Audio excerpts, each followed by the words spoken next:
manifestation au nom des victimes du choléra en Haïti a fait rage lundi 19 septembre devant le Palais national. Motif: convaincre le président provisoire Jocelyn Privert d'adresser le problème du choléra ce vendredi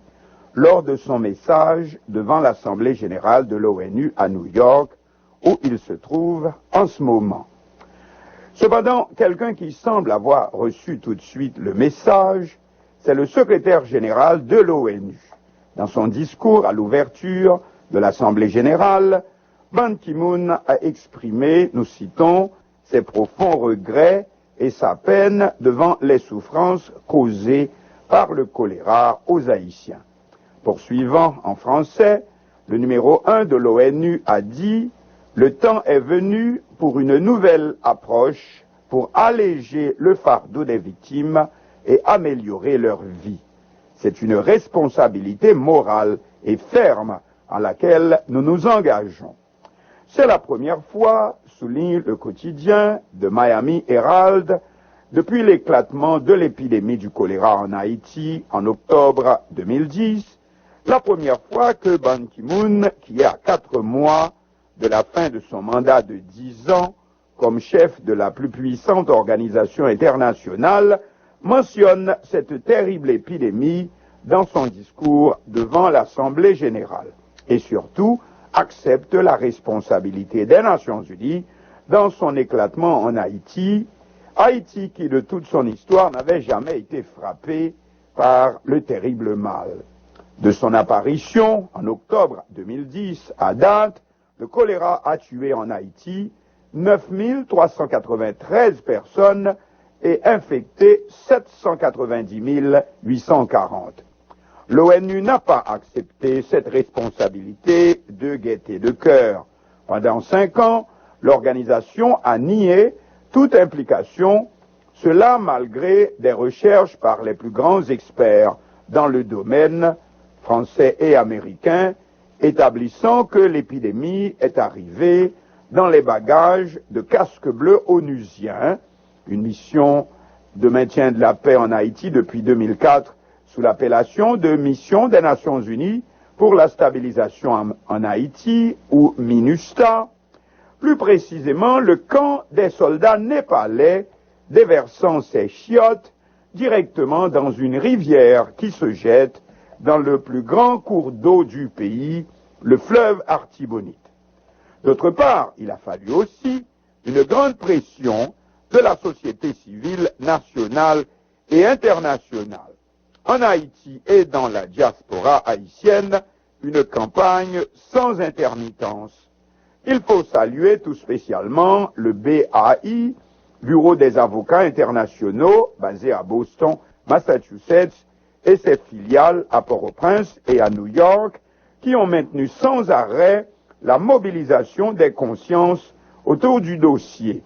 en même temps que les avocats du BAI ouvraient un procès contre l'Organisation des Nations Unies, siège Manhattan, New York, au nom des près de 10 000 victimes du choléra en Haïti.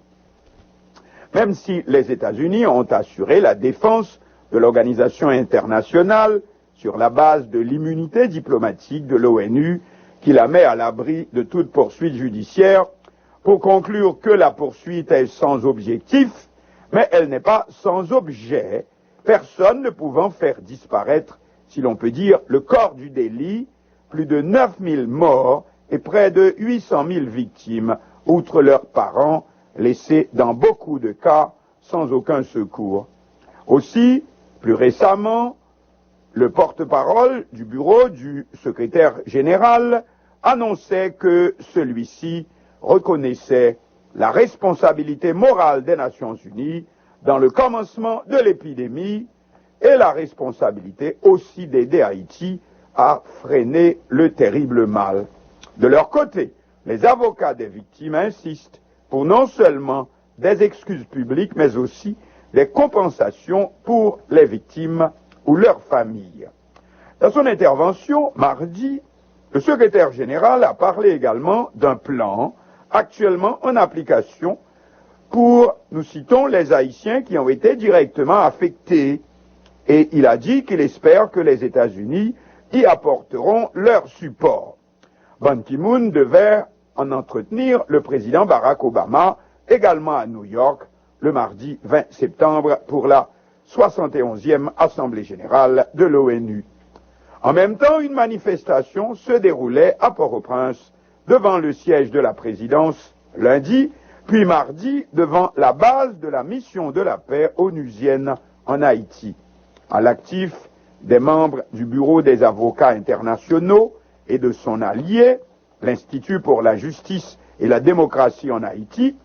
l'objectif de cette manifestation est d'amener le président provisoire Jocelyn Privert à porter le dossier par devant l'Assemblée générale dans le message qu'il prononcera à son tour ce vendredi. Le chef de l'État a laissé Haïti pour New York, où il devrait avoir plusieurs rencontres bilatérales, y compris avec le président des États-Unis.